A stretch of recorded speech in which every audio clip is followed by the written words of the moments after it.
All right, everybody, so day 2, we're moving on to green, which is our next basically secondary color. All right, so we're going to kind of follow the same process we did on the first one. So just go ahead and write green up at the top here.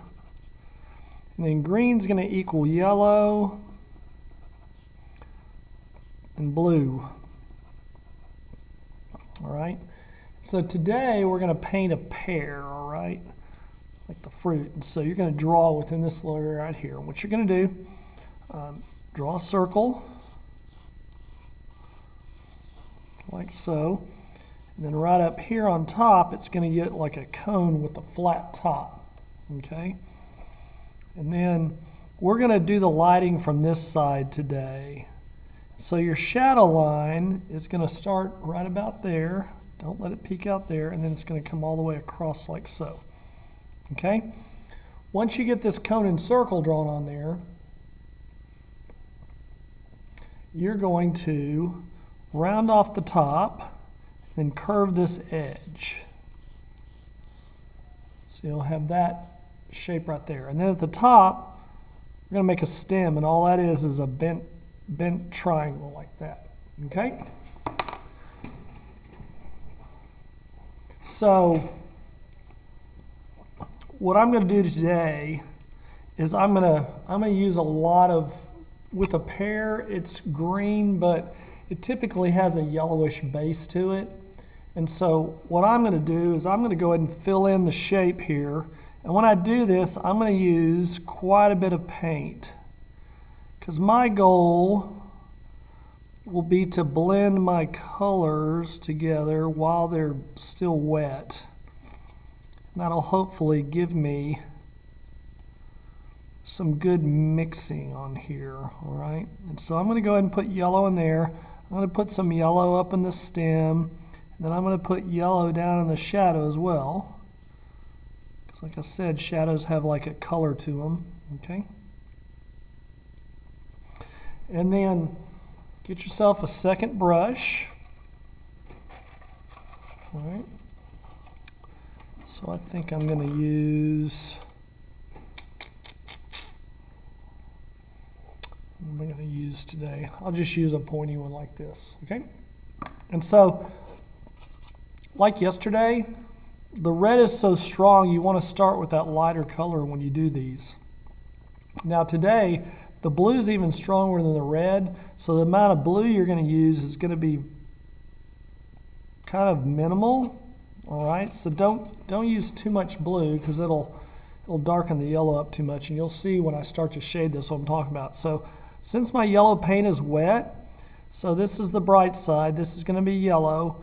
We're going to have a green value in the middle, and the black side is going to be a dark green. Okay, and so as I paint this on here, it's going to look blue until I start to put some pressure on there. And once I put pressure on there, the yellow and blue will start to mix somewhat, and it'll create the green. Now, my yellow is already starting to dry out, and so what I'm going to do is, as I paint this, I'm going to put yellow back in my brush, and I'm going to put yellow into the blue. Okay? Now, as you can see, this is really dark, right? And so that's why you want to be pretty cautious on the amount of blue you use.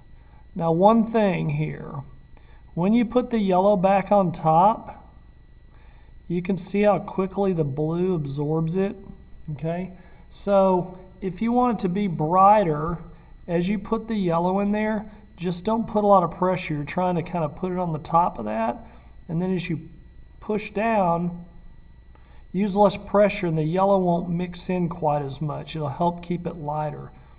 If you put all that pressure down as you paint it, the blue will just soak the yellow right back up, and it really won't make a difference, okay? So if I want to make this lighter out here, see right there it's yellow, but if I keep going, you can see how that blue just soaks it up, okay? And just at this point, try and create a nice green, okay? When you do this, go ahead, your green should come all the way out to this area of the pear here. We're going to leave this side of it yellow, but over in here, I'm going to create that green color, okay? So you can see here I've got less blue on my brush, and so it's making it more of a green, okay? Down here I'm going to make it green, all right? I'm going to put some more yellow. And you'll need to work pretty quick because this paint dries out really fast, okay? But this is kind of the goal, right? We've got this bright area where the light's hitting it. We've kind of got the basic color of the pear, which is green. And over here in the shadow, we've used blue to make a dark green, what they call it's going to be called a blue-green, as a matter of fact. So if you want to label it like we did over here, right? So this is the tertiary color, the third level. So over here we have blue, because it's the primary color, use that name first. Green, right? And then over here we're going to have yellow, green. All right? And so I'm going to go ahead and I want to keep this bright, but I am going to have a little bit of blue in my brush to where it turns green. But it's going to be a very, it's going to be more yellow than green, okay? Boom, just like that. And then under the shadow here, we want to go ahead, since the shadow's dark, right? I'm going to put that blue back into that yellow area there. And I'm going to scrub it around a little bit. Just want that shadow to be dark. And then I'm going to use some more color into it. And like we talked about with the orange yesterday, the reason why you put color in your shadow is because there's reflected light like all over the place. And so even your shadows, they're not, unless there's zero light, there's going to be some color in there. It's not going to be pitch black, okay? So that's kind of what that looks like. And then what I'm going to do here is I'm going to darken my value a little bit at the base. Right.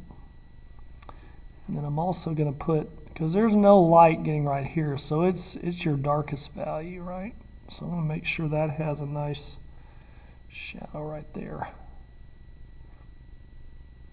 And if that starts to get more blue than green, it's okay because it's a dark value, right? I'm going to go ahead and run that blue up into this area. Now if your paint's getting all kind of streaky and not real perfect, that's okay. All right. Ooh, and I forgot, you can put some blue up in the stem because the stem's brown. And so it's a dark value. Okay. I'm going to go ahead and put the blue back in here and darken it. But not too much. Just kind of be careful when you're applying it, right? I'm going to bring it around. See, I had too much blue. Blammo. But I'm going to fix that by, like I did previously, because I don't like that harsh edge, right? I want that to blend, so I'm going to come back over the top of that with a lot of yellow. So my goal is to knock that way back. See if I can get it to blend. So that's pretty good right there. Ah, that looks good. Okay. With the fruit too, the rough surface is okay because typically pears have, it's like an orange has the dots on it, right? So the pear's kind of the same way. It's got irregularities in it, and so that's good. We want that. And a lot of times with the pears, it has speckles on the fruit skin. So what I'm going to do next, I want to add that texture, okay? And so what I'm going to do here is I'm going to take my two colors and I'm going to mix a green just on the foil here. Okay. And like I did with the orange yesterday, once I get that green mix, I'm going to use it to make some dots and textures in the surface. So I'm going to go in and just, like I said, a pear is speckly on the surface, so I'm going to create like different size dots. Not giant, right?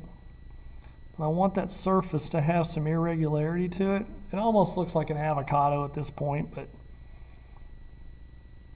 and so that creates the surface texture, right? And you can also come on there, if you knock a little of the paint off your brush to where it's not so green, and you can come on the skin here and you can actually come back. And what I'm doing is I'm creating like a layer on top of that color that roughens the surface up a little bit.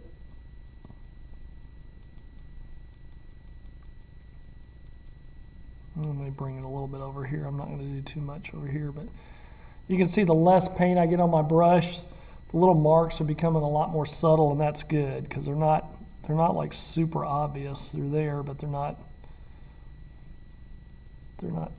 too much, right? And I can come back in here and I can actually, if I do it back in here, I can actually pull some of the paint out. So it's gonna, I just want to create that irregularity on the surface, but I want to keep, my dark value over here to my light value over there, and that actually looks pretty good, okay? Just remember with the lighting, right? You want to follow kind of the lights coning around this shape right here. So in this area, it's going to be your bright value. As it goes around the corner here, it gets dark. As it disappears from that, it gets darker, right? Okay? And so that's really it. I mean, that looks pretty good. I don't have the dots on this one, but if you kind of compare, if I come up and add, let's look at this one next to it, right? So those two together, that's got some good dots in there, right? So I'm liking that. All right? So if you get that, that's perfect. Okay, don't need to go any further. And you have mixed various degrees of green. So if you've gotten that down, thumbs up, you did a great job. Okay? And so we'll see you next time. Tomorrow we're going to paint grapes. We're going to make purple. All righty? Thanks a lot. Good luck.